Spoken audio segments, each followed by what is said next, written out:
পশ্চিম এশিয়ায় যুদ্ধের আবহে বদলে গেছে ফ্লাইটের রুটম্যাপ।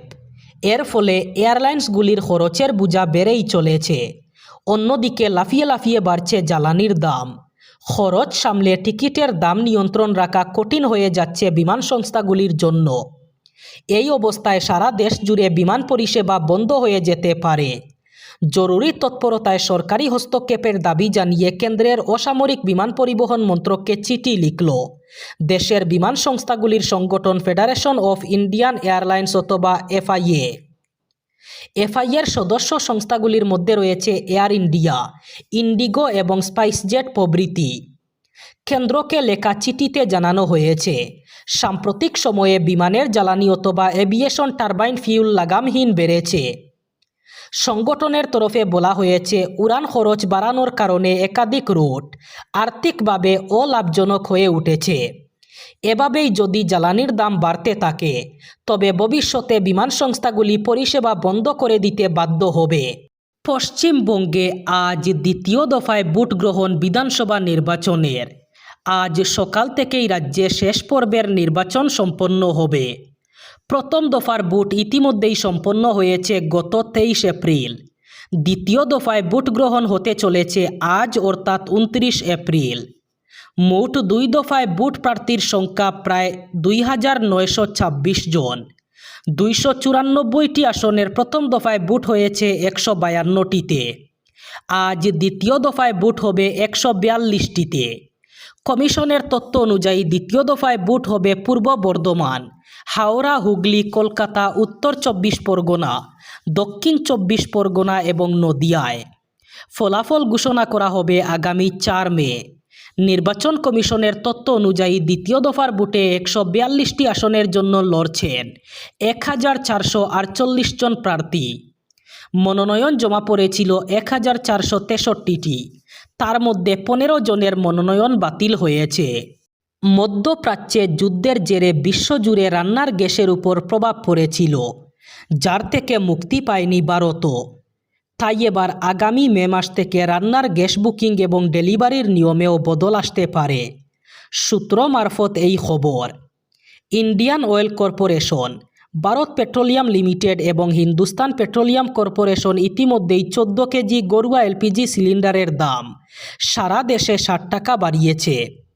19 কেজির বাণিজ্যিক সিলিন্ডারের ক্ষেত্রে মাত্র 1 মাসে 3 দফা দাম বেড়েছিল।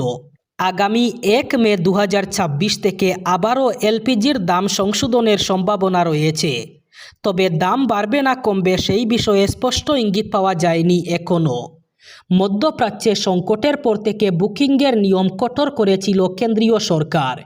যেমন শহরের ক্ষেত্রে বুকিংয়ের ব্যবধান 21 দিন থেকে বাড়িয়ে 25 দিন করা হয়েছে। গ্রামের সর্বোচ্চ 45 দিন। ওটিপি ভিত্তিক ডেলিভারি ব্যবস্থা স্থায়ী করা হতে পারে বলেও ইঙ্গিত মিলেছে। গরমে পুড়ছে রাজধানী দিল্লি, পুড়ছে জনজীবন।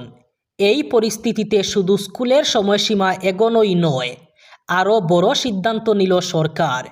এখন থেকে স্কুল ছুটির আগে শিশুরা ওআরএস খাবে। ওআরএস খেয়ে তবে স্কুল থেকে বেরোবে, এমনটাই সিদ্ধান্ত দিল্লির রেখা গুপ্তের সরকার। তাপপ্রবাহের কবল থেকে বাঁচতে নানা রকম পরিকল্পনা নিয়েছে দিল্লি সরকার। যেমন নয়ডায় স্কুলের ক্লাস শুরু হবে সকাল 7:30টা থেকে। এর পাশাপাশি দিল্লি এনসিআর এলাকার ছাত্রছাত্রীরা তীব্র গরম থেকে রক্ষা করতে সরকার ওআরএস খাওয়ানোর ব্যবস্থা নিল। রাজধানীর প্রবল গরমে শিশুদের হিট স্ট্রোক অথবা ডিহাইড্রেশনের হাত থেকে বাঁচাতে দিল্লির স্কুলে স্কুলে ওআরএস দেওয়ার সিদ্ধান্ত নেওয়া হয়েছে। দিল্লি সরকারের স্কুলগুলির প্রায় 15 লক্ষ এবং এমসিডি স্কুলগুলির প্রায় 6 লক্ষ শিশুকে এই ওআরএস দেওয়া হবে, যা মোট প্রায় 21 লক্ষ শিশু।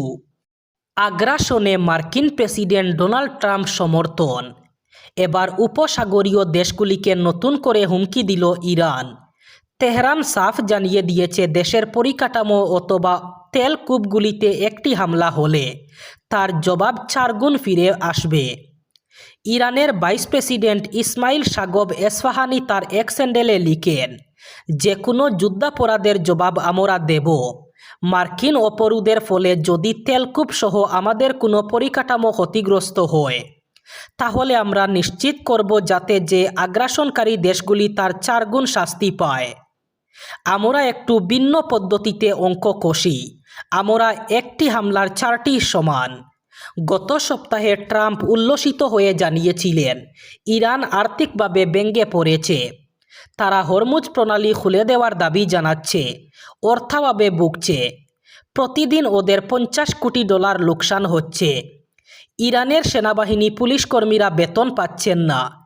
এই পরিস্থিতিতে উপসাগরীয় দেশগুলিকে আক্রমণ শানালো ইরান। উচ্চ মাধ্যমিক পরীক্ষার ফলাফল মঙ্গলবার ঘোষণার পর বরাক উপত্যকার কাছাড়, হাইলাকান্দি এবং শ্রীভূমি জেলায় মিশ্র হলেও উন্নতির চিত্র সামনে এসেছে। বিজ্ঞান ও বাণিজ্য বিভাগে তুলনামূলক ভালো ফল দেখা গেলেও কলা এবং ভোকেশনাল বিভাগে পারফরমেন্সে বৈচিত্র্য লক্ষ্য করা গেছে। কলা বিভাগে শ্রীভূমি জেলা সবচেয়ে ভালো ফল করেছে। এখানে পাশের হার 79%, অর্থাৎ 9,202 জন পরীক্ষার্থীর মধ্যে 7,337 জন উত্তীর্ণ হয়েছেন এবং 2,511 জন প্রথম বিভাগে পাশ করেছে। হাইলাকান্দিতে পাশের হার 62%, যেখানে 5,360 জনের মধ্যে 3,369 জন উত্তীর্ণ হয়েছেন।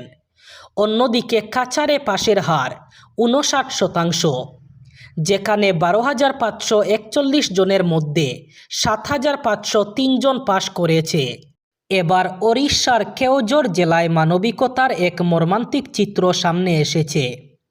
নিজের মৃত বোনের ব্যাংক অ্যাকাউন্ট থেকে মাত্র 19,300 টাকা তোলার জন্য প্রখর রোদে প্রায় 3 কিলোমিটার পথ হাঁটলেন এক ব্যক্তি, তাও আবার বোনের কঙ্কাল কাঁধে নিয়ে। ঘটনার কেন্দ্রবিন্দুতে রয়েছেন জিতু মুন্ডা। কেওঝর জেলার দিয়ানালি গ্রামের বাসিন্দা তিনি। তার বোন কাকরা মুন্ডার অ্যাকাউন্ট ছিল ওড়িশা গ্রামীণ ব্যাংকের মল্লিপাশি শাখায়। প্রায় 2 মাস আগে কাকরার মৃত্যু হয়। এর আগেই তার স্বামী এবং এক সন্তানও মারা যান। ফলে জিতু ছিলেন তার একমাত্র জীবিত আত্মীয়। জিতু যখন বোনের অ্যাকাউন্ট থেকে মাত্র 19,300 টাকা তোলার জন্য ব্যাংকে যান, তখন ব্যাংক ম্যানেজার জানিয়ে দেন অ্যাকাউন্টদারিকে উপস্থিত থাকতে হবে অথবা বৈধ উত্তরাধিকারীর কাগজপত্র জমা দিতে হবে।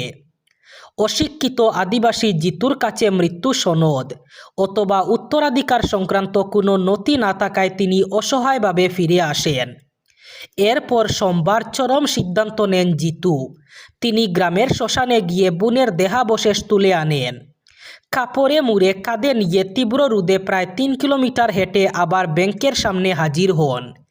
ব্যাংকে পৌঁছানোর পর সেই দৃশ্য দেখে হতবাক হয়ে পড়েন স্থানীয়রা। কেউ চোখের জল সামলাতে পারেননি, আবার কেউ ক্ষোভে ফেটে পড়েন। গ্রামবাসীরা ব্যাংকের বিরুদ্ধে চরম অমানবিকতার অভিযোগ তুলেন। তাদের প্রশ্ন, একজন গরিব মানুষ নিজের টাকায় কি এভাবে পেতে হবে?